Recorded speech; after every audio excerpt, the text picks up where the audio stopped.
आजची ही सभा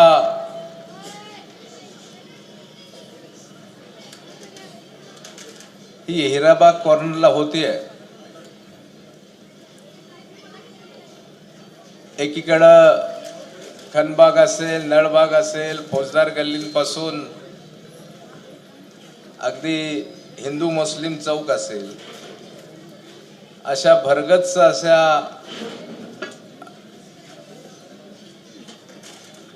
विविध गल्ल्यांनी भरलेली ही अगदी असणारी ही सर्व जागा आणि नेहमीच या प्रभागानं काँग्रेसला साथ देत आलेले आहे। आणि या ठिकाणी याच प्रभागातून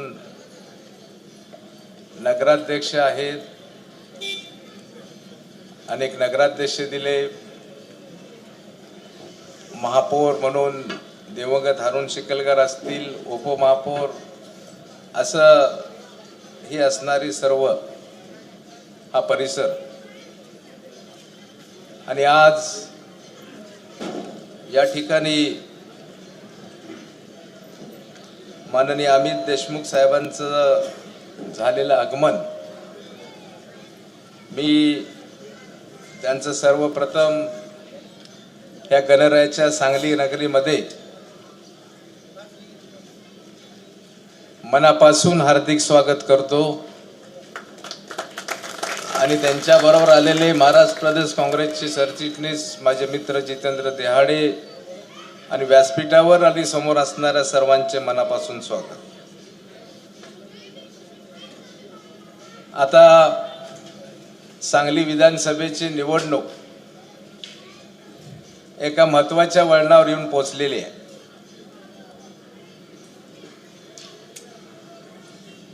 उमेदवारीच्या चर्चा झाल्या आणि आता 5-6 दिवस झाला निवडणूक प्रचार जोमानं सुरू आहे। आता एक मात्र स्पष्ट झालंय की चर्चा होती की ही निवडणूक तिरंगी आहे, परंतु गेले 5-6 दिवस मी लोकांमध्ये जातोय, विविध स्तरातील लोकांना भेटतोय, अगदी ग्रामीण पासून शहरांपासून महिलांपासून युवकांपर्यंत, आणि लोक मात्र आता ह्या निर्णयाप्रती आलेले आहेत। आता सांगलीच्या आखाड्यामध्ये फक्त 2च उमेदवार आहेत, एक म्हणजे एक कार्यशून्य आमदार सुधीर गाडगीळ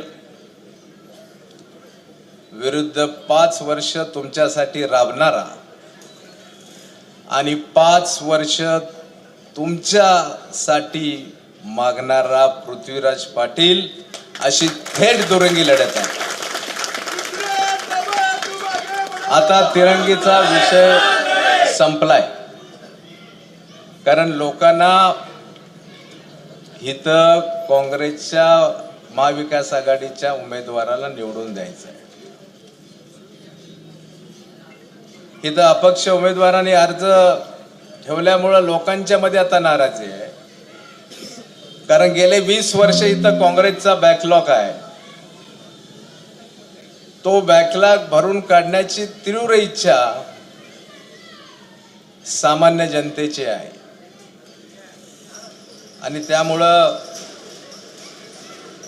जनतेने आता ठरवलंय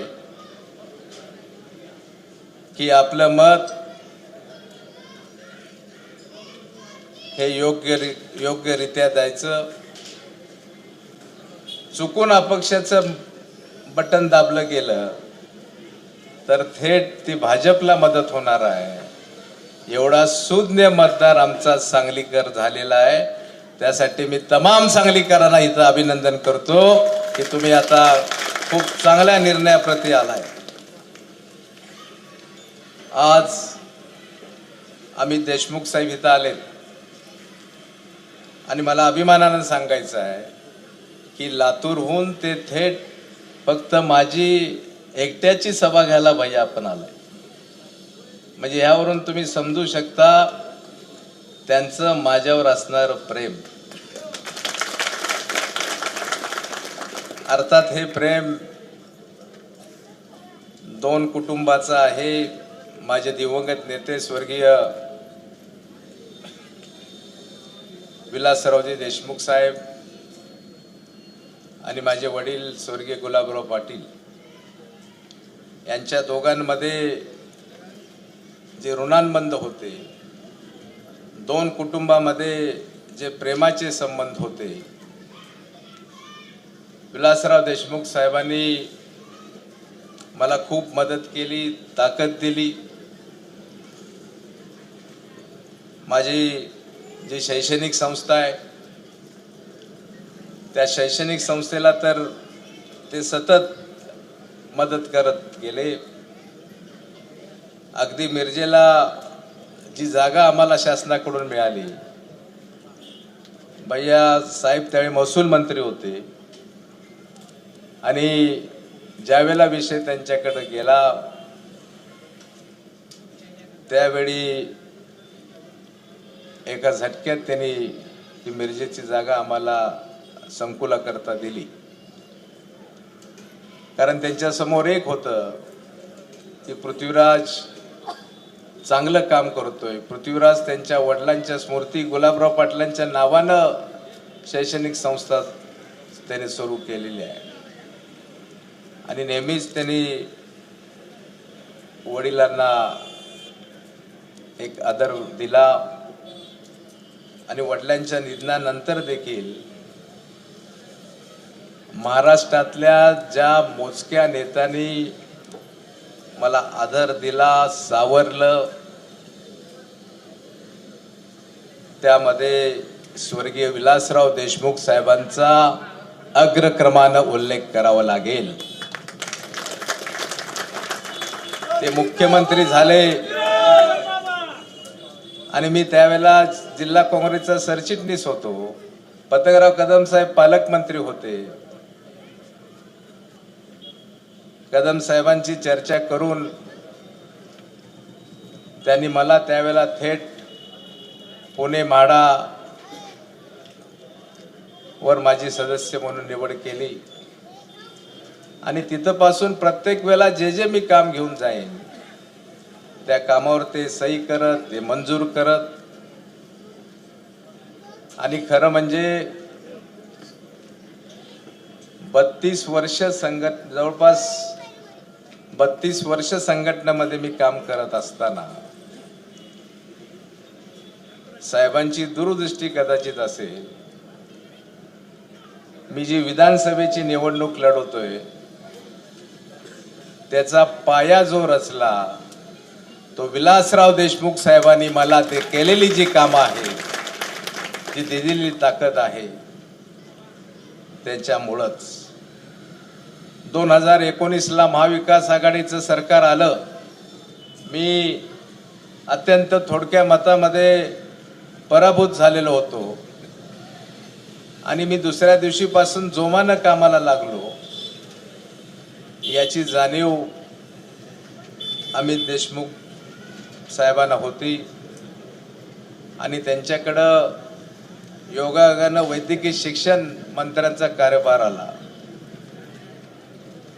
आणि मी आमचं होमिओपॅथिक कॉलेज असेल, नर्सिंग, फिजिओथेरपी पासून अर्थात जे जे आमचे आज कॉलेजेस आहेत ते हेल्थ एज्युकेशनच्या रिलेटेड आहेत. ही भैयांना कल्पना आहे.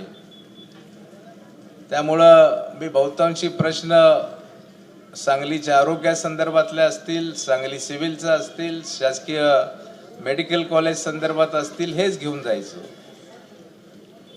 आणि इथं मागणी आली, कोरोना झाला होता आणि कोरोनामध्ये इथं हॉस्पिटलच्या बेडचा जो तुतोडा समोर आला, सांगलीमधल्या शासकीय रुग्णालय अपुरं पडू लागलं, मिरजेचं रुग्णालय अपुरं पडू लागलं. मी त्यावेळेला भैयांकडं प्रस्ताव घेऊन गेलो की सांगलीमध्ये नव्यानं 500 बेडच्या हॉस्पिटलची आवश्यकता आहे. आता एखादा मंत्री म्हणतो की ठीक आहे, खालनं प्रस्ताव येऊ दे, मग मी करतो, बघू आपण काय करायचं. परंतु मी दिलेल्या पहिल्याच पत्रावर अमित देशमुख साहेबांनी उर्फ भैयांनी ताबडतोब सचिवाला सांगितलं की ह्या विषयासंदर्भामध्ये 8 दिवसामध्ये बैठक बोलवा. संबंधित सर्व अधिकारी, मिरज मेडिकल कॉलेजचे डीन पासून सचिवांपासून सर्व बोलवा आणि ह्या मीटिंगला पृथ्वीराज पाटील यांना आवर्जून बोलवा. एखाद्या कार्यकर्त्याला ताकद कशी द्यायची हे शिकावं अमित देशमुखांच्याकडे.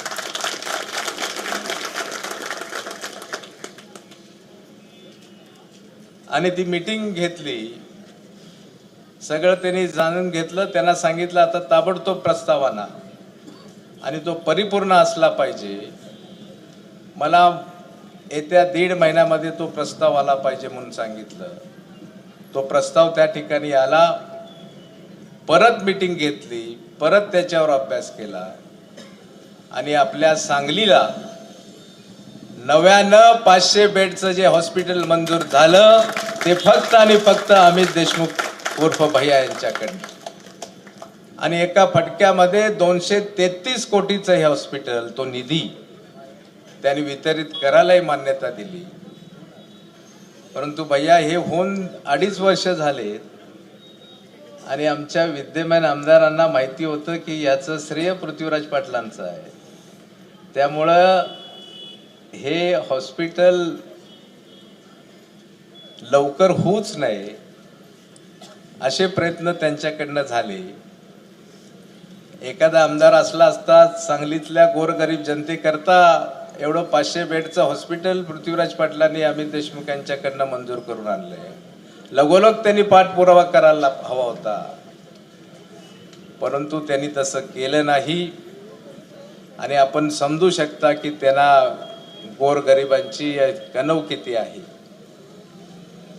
त्यामुळं ते जरी अजून त्याची पूर्तता, टेंडर हे सर्व प्रक्रियेमध्ये आहे, परंतु आता हे नक्की झालंय, कदाचित नीतीच्या मनामध्ये आहे की ह्या निवडणुकीनंतर महाविकास आघाडीचं सरकार राज्यामध्ये येणार आहे आणि तुमच्या आशीर्वादानं मी जर का आमदार झालो तर त्या हॉस्पिटलचं भूमिपूजन, पायाभरणी हे अमित देशमुख साहेबांच्या हस्ते होईल आणि आमदार म्हणून मी तिथं प्रमुख म्हणून उपस्थित असेल, असं नेत्याच्या मनामध्ये नक्की आहे. म्हणूनच हे हॉस्पिटल गाडगिळांनी थांबवले. अर्थात असो, याबरोबर त्यांनी सांगली सिव्हिलच्या दुरुस्तीकरता दिलेला निधी आहे, मिरजच्या वैद्यकीय रुग्णालयाकरता माझ्या मागणीवरून दिलेला निधी असेल, असं जवळपास 500 कोटीच्या आसपास त्याने निधी माझ्या एका मागणीवरून सांगलीसाठी दिला. आता निवडणूक जोमानं सुरू आहे.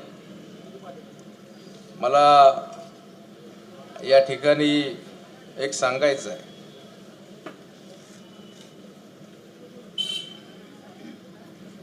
आपली आता लढाई थेट भाजपशी सुरू झालेली आहे. जातीपातीच्या राजकारणाची दलाली निर्माण करणाऱ्या भाजपसोबत, या देशात मतभेदांची भिंती उभा करणाऱ्या भाजपसोबत, देशाच्या संविधानाला नक्षलवादाला जोडून डॉक्टर बाबासाहेब आंबेडकरांच्या विचाराचा अपमान करणाऱ्या भाजपसोबत आपली लढाई आहे. हिंदू मुस्लिमांच्या मध्ये कायम तेढ कशी राहील, अल्पसंख्याकांना सतत मुख्य प्रवाहापासून बाजूला जावे अशा प्रकारचे धोरण, अशा प्रकारची कृती सतत जो पक्ष करत आलेला आहे, त्या विरोधामध्ये ही लढाई आहे. इंग्रजांची देशामध्ये फोडा आणि राज्य करा ही नीती त्यांनी राज्यामध्ये अवलंबली आणि भैया सांगली विधानसभेमध्ये देखील त्यांनी अवलंबली. खरं म्हणजे आमचं सगळं ठरलं होतं, ज्याला उमेदवारी त्याचा प्रचार करायचा. डॉक्टर विश्वजित कदम यांनी विधान परिषदेचा शब्द घेऊन आलेले होते, परंतु भाजपनं हिथं फोडा आणि राज्य करा ही नीती सांगली विधानसभेमध्ये वापरली. आणि आता हाही विषय संपला आहे, कारण जनता सुज्ञ आहे. परंतु मला एक वाईट वाटलं की आमचेच स्वकीय दुर्दैवानं ह्याला बळी पडले, याचं दुःख आहे. पण चिंता करू नका, काही चेहरे इकडं तिकडं दिसतील, दिसू देत. मी खात्रीपूर्वक सांगतो, ते मला फोनवर सांगतात, आमचा नाईलाज आहे, आम्ही दिसण्यापुरतं तिकडं आहोत, पण मतदान मात्र तुम्हालाच करणार आहे हे आता सांगताय.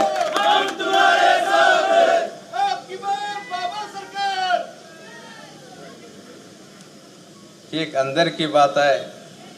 100% काँग्रेस आपल्या सोबत असल्यामुळं आता विजयाची चिंता नाही.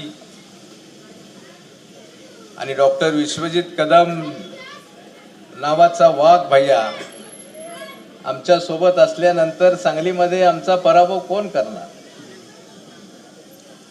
आणि आता आपण आज आलाय, आपण जे या ठिकाणी मला ताकद आणि साथ देण्याकरता आला असल्यामुळं ती आता माझं चिंता मिटलेली आहे. छत्रपती शिवाजी महाराजांच्या आदर्शावर आपण चालणारी माणसं आहोत. स्वराज्य उभं करत असताना महाराजांना ज्या यातना झाल्या त्या आठवा. अनेक स्वकीय विरोधात उभे होते, अनेक कठीण प्रसंग आले, स्वराज्यावर कित्येक हल्ले झाले, महाराजांना खिंडीत गाठण्यात आलं. त्यांच्याकडं सैनिकांची संख्या कमी होती, शत्रू हजारो सैन्य घेऊन चालून आला. महाराजांनी गनिमी कावा केला, शत्रूच्या बलस्थानावर घाला घातला, मूठभर सैन्य घेऊन लढले आणि जिंकले. आज 15 वर्षाची हितली भाजपची मक्तेदारी आपण मोडायला निघालोय आणि आपण ती नक्की मोडायची आहे. आज जे भिनवत होते की आम्ही मुठभर सैन्य घेऊन चाललोय, हळूहळू जो आम्ही चालत चाललो, हम चलते चलते हम इतना कारवा बन गया की आता हजारो कार्यकर्त्यांची शक्ती माझ्या पाठीशी आलेली आहे. आता मला सुधीर दादांना एक प्रश्न विचारायचा आहे. ते 4,000 कोटी रुपयेचा निधी आणला म्हणून डंका पिटताय. मी त्यांना विचारतोय, जरा हिशोब देता का हो?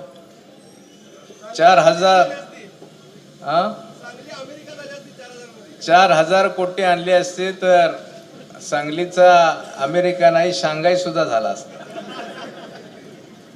आणि त्यांनी पहिल्या जाहीरनाम्यामध्ये तसं जाहीरही केलं होतं, परंतु तसं घडलेलं नाही आहे. आम्ही त्यांना विचारतोय की कदाचित तुमच्या चिटणीसानं वहीत लिहायला चूक केली आहे काय? शेजारचा पलूस केळगाव मतदारसंघ आहे, तासगाव आहे, पलीकडे इस्लामपूर आहे, इकडं मिरज आहे. त्यातला काय निधी किंवा केंद्राचा निधी, जिल्हा परिषदेचा निधी आणि ग्रामपंचायतीचा निधी देखील तुम्ही हिशोबात कदाचित धरला असेल. वया मध्यंतरी तुम्ही मला हे जो निधी दिला 233 कोटीचा सिव्हिल हॉस्पिटल जे शासकीय रुग्णालय मंजूर केलं, 4,000 कोटीमध्ये त्यांनी त्याचाही समावेश केलाय. म्हणजे किती खोटं बोलायचं हे आता याचा परमोच्च त्या ठिकाणी झालाय.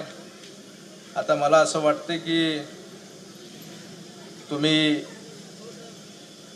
आता नक्की थकलाय, कारण तुम्ही पत्र लिहून कळवलं की आता मी लढणार नाही, पत्र देऊन तुम्ही पळ काढला. भाजपच्या 4 सेनापतीने इथं रान तापवलं, प्रचार केला, लोकांना भेटले, चिन्ह पोचवलं. त्यांना वाटलं बहुतेक आपली वेळ आली आहे. त्यांना काय माहिती की भाजप पळ काढलेल्या माणसाला पुन्हा घोड्यावर बसवेल. त्यांनी यांना घोड्यावर बसवलंय खरं, पण अडचण अशी झाली आहे, आता हा घोडा पुढं सरकायला तयार नाही. घोडा खाली बसलाय. एकदा खाली बसलेला घोडा पुन्हा उठत नसतो. हे वेगळं सांगायची गरज नाही. सुधीर दादा, तुमची 10 वर्षाची निवांत कारकीर्द आता संपायला आली आहे. सांगलीचं वारं बदललंय, काँग्रेसचं तुफान येऊ घातलंय. आता सांगलीकरांची आता एकच भावना, 5 वर्ष पृथ्वीराज पाटलांना सामान्य माणूस आता बोलायला लागलाय. बाबा तुम्ही 5 वर्ष राबलाय, आता तुम्हाला पुढची 5 वर्ष देणार आहोत, हे ठामपणे लोक सांगत आहेत. याकरता मी सांगलीकरांचा मनापासून ऋणी आहे. आता युद्ध सुरू झालंय. माझ्या भातातले आणखी 2 बाण मला आता सुधीर घाडगेंच्यावर चालवावे लागतील. मी ज्यावेळी अर्ज भरला त्यावेळी 5 प्रश्न सुधीर घाडगे यांना विचारले होते. त्या 5 प्रश्नांचं उत्तर त्यांनी दिलेलं नाहीये. मला आता सुधीर दादा, तुम्हाला कदाचित आठवत नसेल, जुना आठवत नाही, खरं 2023 ची घटना सांगतो. गणपती उत्सवाचा काळ होता. कृष्णा नदी कोरडी पडलेली होती. उत्सव पुढे जात होता. व्यासपीठावर सांगली शहर जिल्हा राष्ट्रवादी काँग्रेसचे अध्यक्ष संजय बजाज आले. समस्त मुस्लिम समाजाचे नेते आसिफ बावा या दोघांचे आगमन झाले. दोघांचेही सहर्ष स्वागत. आणि अशा वेळेला ऐन गणपती उत्सवात कृष्णा कोरडी पडली. 5वा दिवस तोंडावर होता, विसर्जन होतं आपलं. 5व्या दिवशी अनेक गणपतीचं, घरगुती गणपतीचं, सरकारी गणपतीचं, आणि ह्या लाडक्या गणपतीचं विसर्जन कुठं करावं हा प्रश्न लोकांना पडला. हा प्रश्न भक्तांसमोर होता. आणि अशा वेळी तुम्ही काय करत होता? जिल्ह्याचे पालकमंत्री तुमच्या पक्षाचे, वरती जलसंपदा मंत्री तुमच्या पक्षाचे, आणि सांगलीचे आमदार तुम्ही ह्या प्रश्नावर तोंडच उघडलं नाही. अरे एखादा असला असता तर मुख्यमंत्र्यांना ताबडतोब फोन केला असता, आणि ताबडतोब जर का पाणी तुम्ही सोडलं नाही तर मी त्या कोरड्या पात्रामध्ये जाऊन बसेन असे त्यांनी घोषणा केली असती तर ते खरे आमदार आले असते. परंतु आम्ही मात्र ते न करता त्या कोरड्या पात्रामध्ये जाऊन आम्ही आंदोलन केलं. सांगलीच्या जिल्हाधिकाऱ्याच्या समोर, कार्यालयासमोर काँग्रेस राष्ट्रवादी कार्यकर्त्यांनी ठिय्या मांडला, आम्ही दोन्ही पक्षाचे पदाधिकाऱ्यांनी, आणि त्यानंतर तिथं पाणी आलं आणि मग सुलभ गणपतीचं विसर्जन झालं. आणि शेरी नाल्याच्या पाण्यामध्ये गणपती विसर्जन करायला लावणाऱ्याचा ज्याचा थेट संबंध आहे, हे पाप कुणाचं? त्यामुळे गणपती तुमच्यावर रुसलेत, सांगलीचं आराध्य दैवत तुमच्यावर रुसलेत. आता सुधीर दादा तुमची खैर नाही. तुम्ही स्वतःला कार्यसम्राट म्हणता. तुम्ही 10 वर्ष भरपूर कामं केलेली, रस्ते केलेली यादी दाखवता. मग सांगलीतल्या नवीन केलेल्या रस्त्यावर का खड्डे पडले? 100 फुटी रस्ता केला, महिन्याभराच्या आत भला मोठा खड्डा पडला. आता किती टक्के, 10, 12 का 30% टक्केवारी त्याचा कारभार गणपतराव सगळं माहीत झालंय आपल्याला. त्यामुळं 80 फुटी रस्ता घ्या, 100 फुटी घ्या, सांगली मिरज रस्ता घ्या, डॉक्टर बाबासाहेब आंबेडकर रस्ता घ्या, टिंबर एरियाचा रोड घ्या किंवा माधवनगर रोड घ्या. मग ह्याचा निधी कुठं मुरला?